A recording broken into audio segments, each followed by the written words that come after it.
آئینی ترمیم کے معاملے میں کسی قسم کا کوئی ڈیڈ لاک نہیں ہے۔ حکومت نے عوامی مفاد کو مد نظر رکھتے ہوئے اقدامات کیے ہیں۔ وفاقی وزیر اطلاعات عطا طاہر نے کہا وزیر اعظم کا استثناء نہ لینے کا فیصلہ ایک احسن قدم تھا اور اسی ہدایت پر متعلقہ شق کمیٹی سے واپس لے لی گئی۔ وزیر اعظم خود سمجھتے ہیں کہ وہ عوام کی عدالت میں جواب دہ ہیں۔ دنیا بھر میں سربراہ ریاست کو استثناء حاصل ہوتا ہے۔ انہوں نے واضح کیا جو بحث دہائیوں سے چل رہی تھی وہ اب اپنے منطقی انجام کو پہنچ چکی ہے۔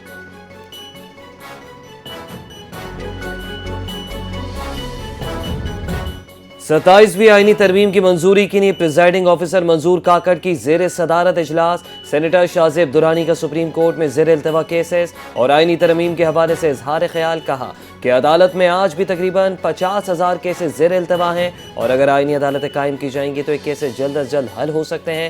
سینیٹر درانی نے کہا اپوزیشن نے مجوزہ ترمیم کو پڑھے بغیر مخالفت کی۔ اگر وہ اپنی تجویز اور ترمیم لے کر آتی تو بہتری ہوتی۔ پازیٹیو اور تعمیری گفتگو ہی جمہوری نظام کو مضبوط کر سکتی ہے۔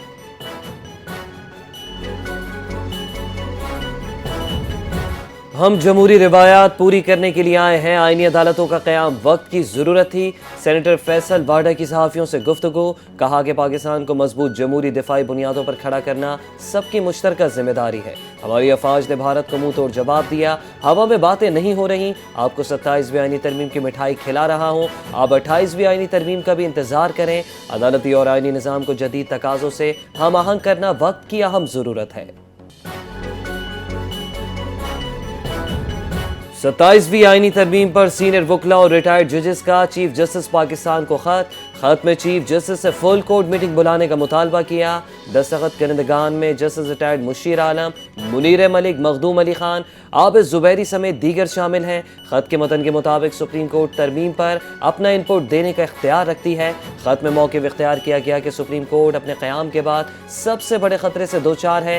وکلاء کا کہنا ہے کہ ماضی میں کوئی حکومت سپریم کورٹ کے ماتحت ادارہ نہیں بنا سکی، اس بار رد عمل دینا لازم ہے۔ نون لیگی سینیٹر عرفان صدیقی شدید حلالت کے باعث آئینی ترمیم کے لیے ووٹ کاسٹ نہیں کر سکیں گے۔ خاندانی ذرائع کے مطابق عرفان صدیقی کو وینٹیلیٹر پر منتقل کر دیا گیا۔ ان کی طبیعت ناساز، انہیں آکسیجن لگی ہوئی ہے اور ہو سکتا ہے وہ 27ویں آئینی ترمیم کے لیے ووٹ نہ ڈال سکیں۔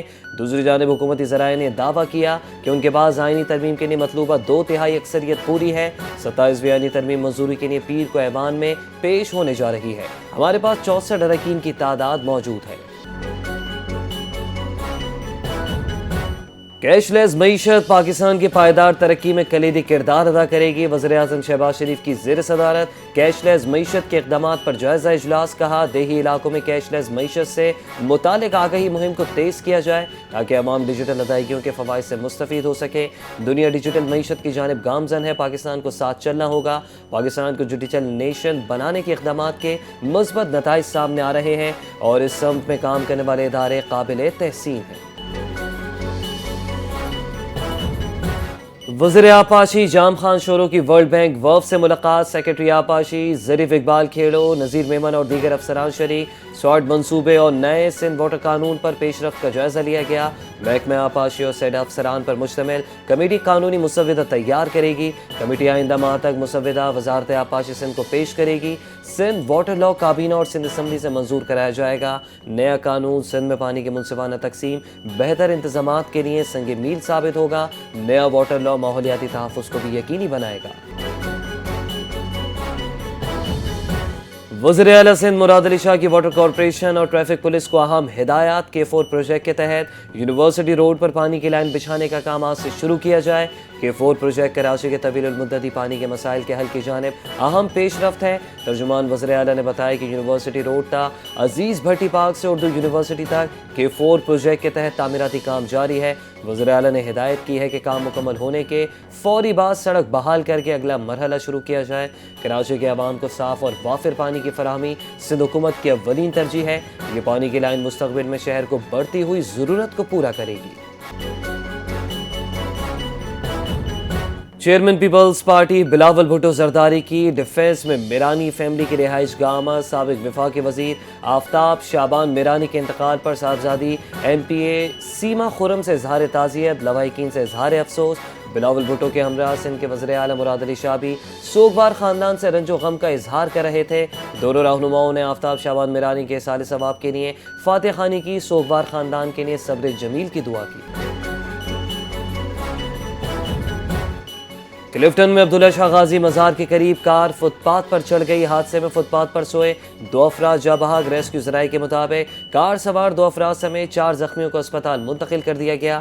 حادثہ عبداللہ شاہ غازی کے مزار کے قریب پیش آیا۔ ریسکیو حکام کے مطابق کار بے قابو ہو کر فٹ پاتھ پر چڑھی۔ پولیس نے واقعے کی تحقیقات شروع کر دی۔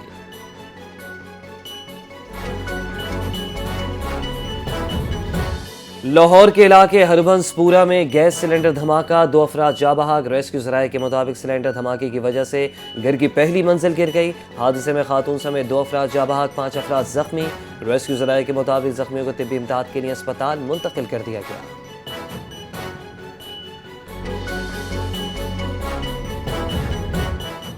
محکمہ داخلہ بلوچستان کی جانب سے جاری نوٹیفیکیشن کے مطابق غیر رجسٹرڈ موٹر سائیکل، سیاہ شیشے، دھماکہ خیز مواد کی نقل و حمل پر پابندی ہوگی۔ عوامی مقامات پر نقاب یا چہرہ ڈھانپنے پر بھی پابندی عائد کر دی گئی۔ بلوچستان میں دفعہ 144 کے تحت اسلحے کی نمائش پر پہلے سے پابندی ہے۔ 5 یا اس سے زائد افراد کے اجتماع، دھرنوں پر بھی پہلے سے پابندی ہے۔ پابندی امن و امان کی صورتحال کے باعث 30 نومبر تک لگائی گئی ہے۔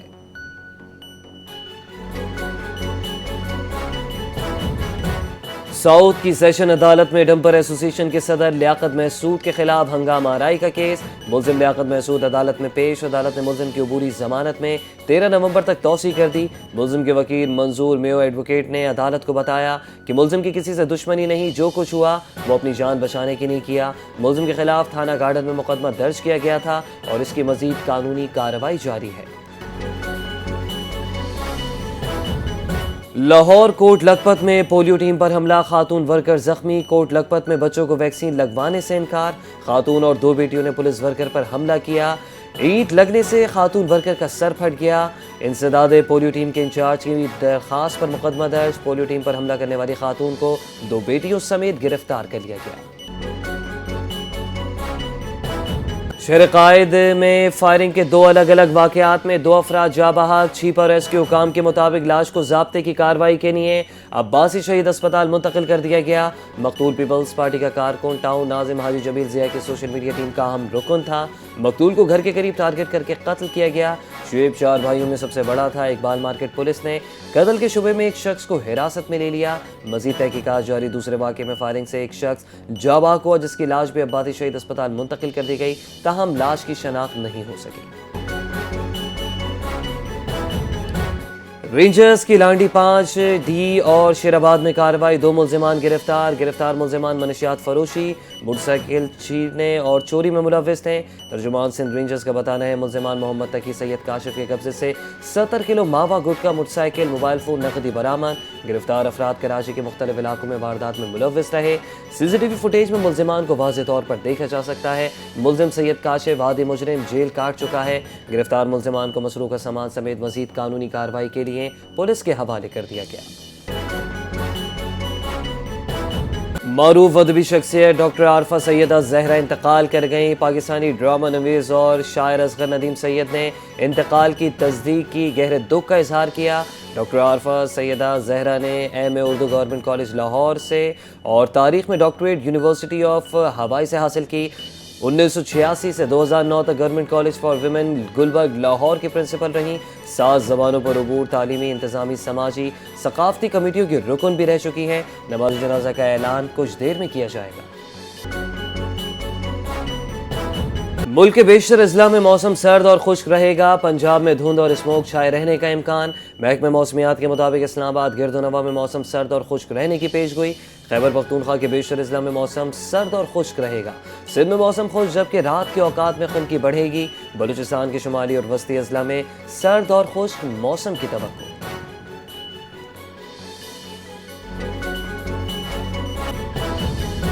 ایران میں شدید خشک سالی، مشہد میں پانی کا ذخیرہ 3% سے بھی کم رہ گیا۔ تہران کے بعد مشہد میں بھی پانی کی شدید قلت، حکام نے خطرے کی گھنٹی بجا دی۔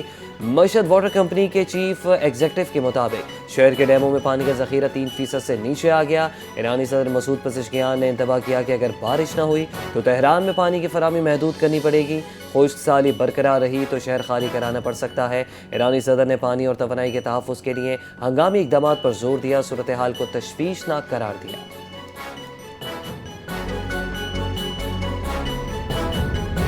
امریکہ اور اسرائیل میں غزہ کے انتظامی فیصلوں پر اختلافات شدت اختیار کر گئے۔ ٹائمز آف اسرائیل کے مطابق ایک اسرائیلی عہدیدار نے بتایا کہ امریکہ نے غزہ کے سول ملٹری کوارڈینیشن سینٹر میں اسرائیل کو ثانوی حیثیت دے دی ہے۔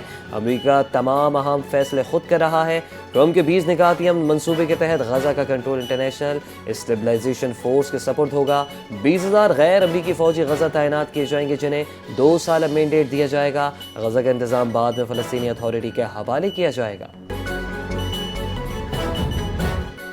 اور قومی کرکٹر حسن نواز کے گھر بیٹے کی پیدائش، نام محمد ابراہیم رکھا گیا۔ حسن نواز اور اہل خانہ کو مداحوں ساتھی کھلاڑیوں کی جانب سے مبارکباد کے پیغامات۔ حالیہ سلیکشن میں حسن نواز کو سری لنکا سیریز سے ڈراپ کر کے فخر زمان کو شامل کیا گیا۔ پی سی بی نے حسن نواز کو قائد اعظم ٹرافی کھیلنے کی ہدایت دی۔